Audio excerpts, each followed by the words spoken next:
अस्सलामुअलैकुम। गणित ધોરણ 9 પ્રકરણ 5 યુક્લિડની ભૂમિતિનો પરિચય। વિદ્યાર્થી મિત્રો, આપણે પ્રકરણ 5માં અત્યાર સુધી સ્વાધ્યાય 5.1ના કેટલાક દાખલાનો અભ્યાસ કર્યો। આજના તાસમાં આપણે સ્વાધ્યાય 5.1ના દાખલા નંબર 3 થી દાખલા નંબર 7 સુધીનો અભ્યાસ કરશું। આપ તમામ વિદ્યાર્થી મિત્રોને ખાસ આગ્રહ છે કે પોતાનું પાઠ્યપુસ્તક અને નોટબુક સાથે રાખો, જેથી સ્ક્રીન પર જ્યારે તમારી સમક્ષ દાખલો ગણવામાં આવે ત્યારે આપ દાખલો પોતાની નોટમાં નોંધી શકો। તો હવે આપણે શરૂ કરીએ છીએ સ્વાધ્યાય 5.1ના દાખલા નંબર 3 થી દાખલા નંબર 7 સુધીની ગણતરી। પ્રશ્ન નંબર 3, નીચે આપેલી પૂર્વધારણાઓનો વિચાર કરો। જો બે બિંદુ A અને B આપ્યા હોય તો તેમની વચ્ચે હોય તેવું બિંદુ C મળે। એક રેખા પર ન આવેલા હોય તેવા ઓછામાં ઓછું 3 બિંદુઓ મળે। શું આ પૂર્વધારણામાં કોઈ અવ્યાખ્યાયિત પદ છે? શું આ પૂર્વધારણા સુસંગત છે?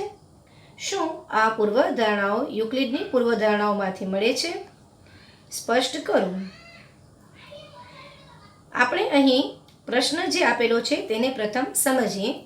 આપણને કહેવામાં આવે છે કે બે પૂર્વધારણાઓ આપેલી છે કે કોઈ પણ બે બિંદુઓ હોય A અને B, એમની વચ્ચે આવેલું હોય અને એક જ રેખા પર હોય એવું એક બિંદુ મળે। અને એવી જ રીતે કહે છે કે જો કોઈ પણ બે બિંદુઓ રેખા પર આપેલા હોય તો એ રેખા પર ન હોય પરંતુ બિંદુ A અને B ની વચ્ચે હોય એવું બિંદુ C મળે। આ પૂર્વધારણા માટે આપણે થોડી ચર્ચા કરી। હા, આ પૂર્વધારણાઓમાં બે અવ્યાખ્યાયિત પદ છે, બિંદુ અને બીજું પદ રેખા। આપણે અગાઉ બિંદુ અને રેખાની ચર્ચા કરી ગયા કે બિંદુ છે એ અવ્યાખ્યાયિત પદ છે અને રેખા છે એ પણ અહીં વ્યાખ્યાયિત કરેલું નથી। આગળના વિડીયોનો આપ અભ્યાસ કરશો તો એના વિશેની વિસ્તૃત માહિતી મળશે। આ પૂર્વધારણાઓ સુસંગત છે। પૂર્વધારણા 1 દર્શાવે છે કે આપેલ બે ભિન્ન બિંદુઓ A અને B માટે એક એવું બિંદુ C મળે જે રેખા AB પર A અને B ની વચ્ચે હોય। અહીં તમને જે આકૃતિ આપેલી છે એ આકૃતિમાં પણ સ્પષ્ટ જોઈ શકો છો કે એક રેખા છે, એ રેખા ઉપર બે બિંદુઓ A અને બિંદુ B આપેલા છે। એ બંને બિંદુઓની વચ્ચે અને રેખા ઉપર આવેલું હોય એવું બિંદુ C અહીં જોઈ શકાય છે। તો આ રીતે આકૃતિ પરથી પણ સ્પષ્ટ કરી શકાય છે। અને પૂર્વધારણા 2 દર્શાવે છે કે આપેલ બે ભિન્ન બિંદુઓ A અને B માટે એવું ઓછામાં ઓછું એક બિંદુ C તો મળે જ, જે રેખા AB પર ન હોય। અહીં આકૃતિ આપેલી છે એની અંદર આપ જુઓ કે જે રેખા AB છે એના ઉપર બે બિંદુઓ છે A અને B, પરંતુ બિંદુ C છે એ A અને B ની વચ્ચે તો આવેલું છે પણ રેખા ઉપર આવેલું નથી। તો આવી રીતે આપણે કહી શકીએ કે આ બંને પૂર્વધારણાઓ છે એ સુસંગત પૂર્વધારણા છે। એ જ રીતે પૂછે છે કે આ બંને પૂર્વધારણાઓ યુક્લિડની પૂર્વધારણાઓ સાથે સુમેળ સાધે છે? તો આપણે કહી શકીએ કે યુક્લિડની કોઈ એવી પૂર્વધારણા નથી મળતી જેની સાથે આ બંને પૂર્વધારણાઓ સુમેળ સાધતી હોય, પરંતુ યુક્લિડના જે સ્વયંસિદ્ધ સત્યો છે જેની આપણે આનાથી પાછલા તાસમાં ચર્ચા કરી હતી, એનો આપ અભ્યાસ કરો તો ખ્યાલ આવશે કે એવું એક સ્વયંસિદ્ધ સત્ય આપણે જોયું હતું કે બે ભિન્ન બિંદુઓ હોય તેમની વચ્ચે ચોક્કસ અંતર હોય તો એ બે ભિન્ન બિંદુઓમાંથી પસાર થતી એક રેખા મળે છે। એવી રીતે આપણે કહી શકીએ કે આ સ્વયંસિદ્ધ સત્ય છે આ પૂર્વધારણાઓ સાથે સુસંગત છે। ત્યારબાદ હવે આપણે જોઈએ દાખલા નંબર 4। જો AC બરાબર BC થાય તેવું બિંદુ C A અને B ની વચ્ચે હોય તો સાબિત કરો કે AC બરાબર 1/2 AB। આકૃતિ દોરીને તેને સ્પષ્ટ કરો। હવે અહીં આપણી પાસે એક આકૃતિ આપેલી છે। એ આકૃતિમાં આપ જુઓ કે AB જે રેખાખંડ છે એની વચ્ચે બિંદુ C આવેલું છે। આપણને એમ કહે છે કે જો બિંદુ C એ રેખાખંડ AB ની વચ્ચે આવેલું હોય તો આખો જે AB રેખાખંડનો ભાગ છે તે અને અડધો ભાગ એના વચ્ચેનો સંબંધ સાબિત કરો. તો આ સાબિતીને આપણે સમજીએ. AC બરાબર BC. હવે અહીં જુઓ કે આપણી પાસે જે આપેલું છે તેને આપણે પક્ષ તરીકે લઈએ છીએ. સૌથી પહેલાં આપણે લઈએ છીએ કે AC બરાબર BC જે આપણને આપેલું છે. હવે આપણે બંને તરફ AC ઉમેરી દઈએ તો આપણને નવું સ્ટેપ મળે છે. AC વત્તા AC બરાબર BC વત્તા AC. હવે બંને બાજુ AC ઉમેરી દઈએ તો AC વત્તા AC એટલે આપણે જાણીએ છીએ કે શું થશે 2AC. તો આ બાજુ આપણે લઈએ છીએ 2AC બરાબર AB. કારણ કે BC વત્તા AC એ AB ને બંધ બેસતી આવે છે. હવે આપણે અહીં છે એ 2AC અને AB બંનેને 1/2 વડે ગુણીએ એટલે કે બંને તરફ 2 વડે ભાગાકાર કરીએ. માટે આપણે કહી શકીએ કે 1/2 2AC બરાબર 1/2 AB. આ બાજુ આપણે ગણતરી કરીએ તો 1/2 અને 2 છેદ ઉડી જશે. માટે અંતિમ સ્ટેપ આવે છે AC બરાબર 1/2 AB. પ્રશ્ન નંબર 5. પ્રશ્ન નંબર 4માં બિંદુ C રેખાખંડ ABનું એક મધ્ય બિંદુ કહેવાય છે કે દરેક રેખાખંડની એક અને માત્ર એક જ મધ્ય બિંદુ હોય. પ્રશ્ન નંબર 4માંથી આપણને જે માહિતી મળે છે એના ઉપર આપણે ચર્ચા કરીએ. અહીં જુઓ કે જે આકૃતિ આપેલી છે એના પ્રમાણે એમ કહેવામાં આવે છે કે જે રેખાખંડ હોય કોઈ પણ રેખાખંડ એને એક જ મધ્ય બિંદુ હોય. હવે અહીં આપણી પાસે રેખાખંડ AB છે અને એની વચ્ચે એક બિંદુ C આવેલું છે. એના ઉપરથી આપણે આગળ ચર્ચા કરીએ. મધ્ય બિંદુ C ના 2 ગુણધર્મો મળે છે પ્રશ્ન નંબર 4 ઉપરથી. જે પૈકીનું એક બિંદુ C રેખાખંડ AB પર અને AB ની વચ્ચે આવેલું હોય. હવે અહીં પણ આપણે જોઈએ છીએ કે બિંદુ C છે એક તો રેખાખંડ AB ઉપર આવેલું છે અને બીજું A અને B ની વચ્ચે આવેલું છે. બીજું એ મળે છે કે બિંદુ C છે તે A અને B થી સમાન અંતરે આવેલું છે.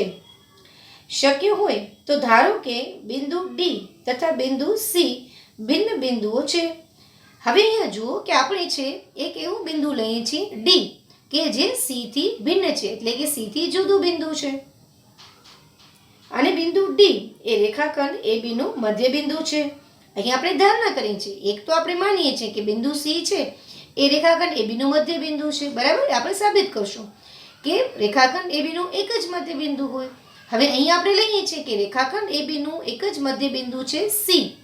હવે ધારો કે રેખાખંડ AB નું C થી એક અલગ બિંદુ છે D એ પણ રેખાખંડ AB નું મધ્ય બિંદુ છે. એટલે આપણે એમ ધારણા કરીએ છીએ કે રેખાખંડ AB ના 2 મધ્ય બિંદુઓ છે બિંદુ C અને બિંદુ D. તો પ્રશ્ન 4 મુજબ AD બરાબર 1/2 AB થાય જે આપણે આગળ પ્રશ્ન નંબર 4 ની અંદર સાબિત કરી ગયા. પ્રશ્ન 4માં આપણે સાબિત કર્યું કે AC બરાબર 1/2 AB. આ હમણાં જે આપણે દાખલો આગળ સાબિત કર્યો એની અંદર આ જ બિંદુ C માટે આપણે સાબિત કર્યું હતું કે AC બરાબર 1/2 AB. હવે અહીં જુઓ કે આપણે સાબિત કર્યું કે AD બરાબર 1/2 AB. આગળ જોયું AD બરાબર 1/2 AB અને હવે આપણે સાબિત કરીએ છીએ પ્રશ્ન 4 પ્રમાણે કે AC બરાબર 1/2 AB. તમે બંને બાજુઓને સરખાવશો તો જે નેક્સ્ટ સ્ટેપ આપણને મળે છે એ મળે છે AC બરાબર AD. એટલે કે આપણે કહી શકીએ કે જે બિંદુ C અને બિંદુ D છે તે એક જ બિંદુ છે.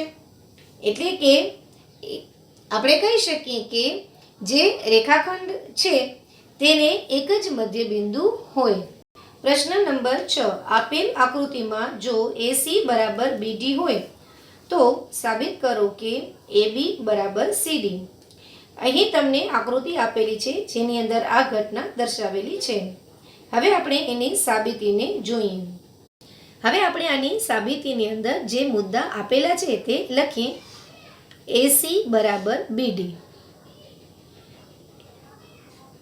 અને AB બરાબર CD. આ આપણે જે સાબિત કરવાના મુદ્દા છે તેના તરફ આગળ વધીએ. AC બરાબર AB વત્તા BC. જે આપણે આકૃતિ ઉપરથી કહી શકીએ છીએ. BD બરાબર BC વત્તા CD. AC બરાબર BD. AB વત્તા BC બરાબર BC વત્તા CD. AB બરાબર BC ઓછા BC વત્તા CD. હવે અહીં તમે આ ગણતરીને સરળતાથી સમજી શકતા હશો. AB બરાબર CD. હવે આ ગણતરી ખૂબ જ સરળ છે, જેને આપ સમજી શક્યા હશો. આ રીતે આપણે જે પરિણામ માંગેલું છે તેને સાબિત કરી શકીએ છીએ. પ્રશ્ન નંબર 7. યુક્લિડના સ્વયંસિદ્ધ સત્યોની યાદીમાં આપેલા સ્વયંસિદ્ધ સત્ય પાંચમું એક સનાતન સત્ય કેમ માનવામાં આવે છે? સ્વયંસિદ્ધ સત્ય 5 દર્શાવે છે કે આખું તેના ભાગ કરતાં મોટું હોય છે. શબ્દ ભાગનો અર્થ જ આખા કરતાં કંઈક ઓછા માટે થાય છે. આ હકીકત કોઈ પણ વસ્તુ તથા દુનિયાના કોઈ પણ ભાગમાં સાચી છે. આથી તેને સનાતન સત્ય માનવામાં આવે છે. હવે અહીં જુઓ કે પ્રશ્ન એમ છે કે જે યુક્લિડનું સ્વયંસિદ્ધ સત્ય છે કે આખું તેના ભાગ કરતાં ઓછું હોય છે, તો એને સમજાવવાનો પ્રયત્ન કર્યો છે કે જેમ કે આપણે લઈએ કોઈ પણ એક વસ્તુ છે એ આખી વસ્તુ છે અને એનો ભાગ એટલે કે એ વસ્તુ કરતાં તો નાનું જ હશે. જેમ આગળ જ્યારે આપણે સ્વયંસિદ્ધ સત્યોની ચર્ચા કરી હતી ત્યારે તમને સમજાવ્યું હતું, આપણે એક ઉદાહરણ લઈએ કે સફરજન છે એ આખું છે. જ્યારે તમે સફરજનનો એક ટુકડો કાપી લ્યો તો એ આખા કરતાં હંમેશા નાનું જ હશે, કારણ કે એ તેનો ભાગ છે. આ વસ્તુ તમે ક્યાંય પણ આખી દુનિયાની અંદર ક્યાંય પણ તમે જુઓ કોઈ પણ વસ્તુ માટે તો એ સાચું જ છે. માટે આપણે કહી શકીએ કે આ એક સનાતન સત્ય છે કે જે હંમેશા સાચું રહેવાનું છે, તો એને આપણે સ્વયંસિદ્ધ સત્ય તરીકે સ્વીકારીએ છીએ. તો વિદ્યાર્થી મિત્રો, અહીં આપણે સ્વાધ્યાય 5.1ને પૂર્ણ કરીએ છીએ. તમે એની પ્રેક્ટિસ કરજો. ખૂબ જ સરળ દાખલા છે. ત્યારબાદ આપણે સ્વાધ્યાય 5.2 તરફ જશું.